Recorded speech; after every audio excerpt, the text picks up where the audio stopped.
Vamos, minha gente querida, vambora? Ó, dezembrão, a meninada de férias, né? Eu acho que a grande maioria já até está de férias. Então, é uma época que a gente espera. As crianças, então, nem se fala, mas para quem mora em condomínio, às vezes é uma tormenta. Então, tem coisas que a gente precisa entender, tem coisas que precisam ser respeitadas e outras até combinadas, para que a gente não se desgaste à toa. Para falar deste assunto, eu recebo hoje um advogado que é especialista na área, que é o Dr. Issei Yuki. Seja bem-vindo. Olha eu cumprimentando na ponta do pé. Obrigado, E Cláudia. fica na ponta do pé mesmo, Obrigado. assim, quase que eu não te alcanço, hein, doutor? Obrigado. Vamos lá. Muito bom te receber. Obrigada pela sua presença aqui. Eu que agradeço o convite. Obrigado. É interessante a gente falar dessa época, mas assim, para quem tem filhos, é uma época que traz alguns desafios e quem tem filhos e mora num condomínio, mais desafios ainda. Sim. Né? Porque as crianças são crianças. E que bom, e que continuem sendo. Mas elas, às vezes, fazem barulhos, extrapolam, né? Acordam muito mais cedo, ou querem dormir mais tarde. E aí a gente precisa relembrar de algumas coisinhas. Existem regras em condomínio? É importante salientar isso, que principalmente agora, nessa época de férias escolares, muitas crianças entram no condomínio e muitas famílias saem do condomínio também, né? Mas então, o que acontece? Dentro do condomínio, nós temos que respeitar e sempre adequar o regulamento interno, que isso que vai dar um norte nas questões de segurança e quem que são as responsabilidades e quem deve fazer valer essas responsabilidades, né? Isso tudo já tem que estar previamente definido. Sim. Na convenção do condomínio, ou algumas regras podem ser implementadas de repente? Deve sempre ter atualizado o regulamento interno. É nesse regulamento interno que vão estar todo o regramento, né, dos horários, do volume que pode ou não ser, né, utilizado dentro das áreas comuns, das unidades. Então, o regulamento interno ele deve sempre estar atualizado. Qual é o maior problema nessa época do ano em relação a condomínio? O que você tem de maior conhecimento? Então, o que acontece muito nessa época, principalmente, é assim que os pais, por exemplo, eles acham que a responsabilidade de cuidar dos menores, principalmente os menores de 12 anos, é do condomínio. E, na verdade, não.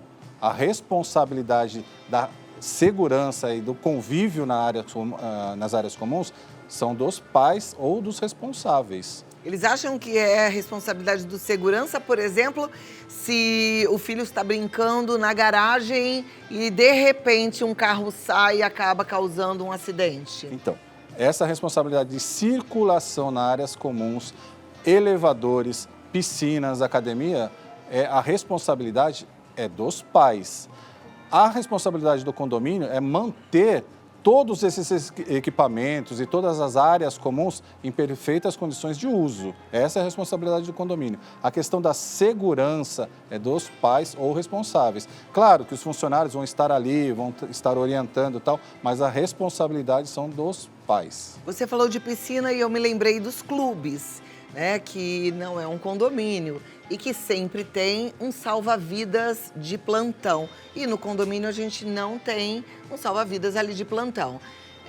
No clube, a responsabilidade, então, é do clube? Sim, nos clubes, obrigatoriamente tem que ter esse profissional.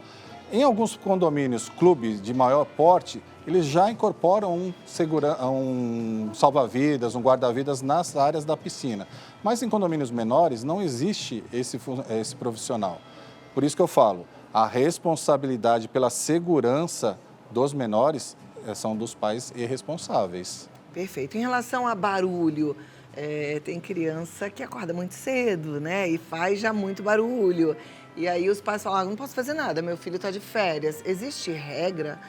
Existem regras, elas devem ser cumpridas, só que sempre nesse período de férias, um pouco antes, o ideal é que os condomínios reúnam os pais e façam os comunicados pertinentes, né, para o momento. Se for o caso, se tiver um condomínio com muitas crianças, o que eles devem fazer? Contrata-se um monitor ou alguma coisa para dar atividades para essas crianças. Não é que é obrigatório, é uma sugestão, né? Perfeito. Muitos vovô e vovó recebem seus netos nessa época do ano, né? Isso, às vezes, causa desconforto. problema. Porque aí tem condôminos que falam assim, não, esse menininho, essa menininha, eles não moram aqui. Por que é que eles estão usando a piscina, Isso. por exemplo? Existe Como um é que é a regra pra regramento isso? nesse sentido também de utilização das áreas comuns, das piscinas, da academia. Normalmente, no regulamento interno, já consta o número de visitantes que estão autorizados a utilizar, né? Por exemplo, cada unidade ela tem direito a utilizar 2 visitantes, então serão 2 visitantes. Se ultrapassar esse limite, aí adverte e se manter ainda essa prática, multa. É o que tem que se fazer. Tá. Agora, dá pra gente, de alguma forma, porque, por exemplo, tô aqui, eu só tenho um neto, né? Aí tá fácil de resolver essa questão, porque eu tenho direito a 2 visitantes, então meu neto tá sempre muito bem-vindo. Assim, 2 visitantes que eu digo, depende de regulamento para regulamento. Lá, Pode ser vamos 1, imaginar, 2, nenhum. Mas vamos imaginar que eu moro num condomínio com 2 visitantes, então eu tenho um neto. Mas eu fico pensando agora em algumas amigas que têm 6 netos. Vai, ou que tenha 4 netos. E aí eles querem passar o dia na casa da vovó e tá um calorão. E a vovó imagina que tem uma piscina no condomínio. Essa vovó não pode levar os netos para a piscina, no caso, se forem só 2 visitantes, ou para criança existe exceção? Eu entendo que as regras são para todos, independente da idade ou não, porque imagina só, se você tem um condomínio com, 100 unidades, e se cada um tiver esse mesmo pensamento, são só 4 netinhos que eu tenho, são só 400 pessoas a mais no condomínio. Então, eu acho que deve seguir, sim, o regramento. Claro, tem que ser utilizar o bom senso. Se houver um bom senso, uma conversa entre todos os moradores, nesse período que hoje está muito calor, isso, aquilo, vamos liberar, mas tem que ter um consenso da coletividade. Né? E aí pode-se fazer uma reunião para definir isso em caráter esporádico, excepcional. Isso que eu falei. Então, antes desses períodos, você pode convocar umas reuniões, fazer enquetes, a Assembleia e definir. Fala, olha, somente nesse período nós vamos aumentar o número de visitantes?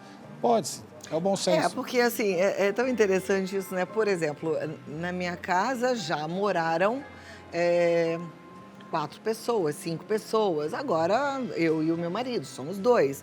Imagina se os meus filhos morassem na minha casa, éramos de todo jeito 4. Sim. Então, poderíamos ser, no total, 6, com mais 2 visitantes. Sim. E aí, de repente, porque eles não moram mais, aí eu só tenho direito de levar 2 visitantes, né? Exato. De acordo com o número, os moradores têm direito de utilizar. A gente pode registrar alguém que não seja morador, mas, por exemplo, meu filho como morador? Não, eu entendo que não, porque se ele é visita, ele é visita. Por mais que seja seu filho, ele não mora com você. Tem que ter o registro de moradores e as pessoas que estão autorizadas a entrar no seu apartamento como visitante. Visitante é diferente. Isso pode dar confusão. E dá confusão. E dá confusão. Dá confusão. Dá confusão. Bom, gente, o que eu penso sempre, eu acho que, doutor, e você também concorda comigo, é que a gente precisa, na maioria das vezes, tentar entrar em consenso. Consenso, numa conversar, conversa que ter seria o empatia ideal. com o próximo, isso é o principal, né? Até porque você deu o exemplo aí de 100 moradores, 4 netos por morador. Quem dera que Só as todo vovô e visitas, vovó tivesse 4 netos. Seríamos todos muito felizes, né? Primeiro que Não não é? são todos vovô e vovós. E não é todo mundo que tem tanto neto. Aliás, que tem um neto hoje em dia já está até difícil de ter, É né? isso mesmo, é. A joia, muito obrigada pelos que agradeço, esclarecimentos. eu que agradeço. Eu queria que você deixasse o recadinho final agora para o final do ano, não só pensando nessa situação de filhos de condomínio, de netos em condomínio, mas de forma geral. Então, que as pessoas tenham mais empatia com o próximo e conversar mais, dialogar mais dentro dos condomínios. A gente precisa ter mais harmonia, né? E a conversa e o diálogo é isso que vai trazer tranquilidade dentro dos condomínios. Perfeito, Tá gente. Doutor Isseyuki, 23 anos de experiência na área do direito civil, processual civil, família, sucessões. Você pode consultar para outros assuntos também. O senhor advogado, ele está no IUC Advogados, entra lá, é com Y, tá? IUC Advogados. E o contato é o 11 20 91 0683. Obrigado, Cláudia. Obrigada e até a Obrigado. próxima. Obrigado, viu? Obrigada, doutor.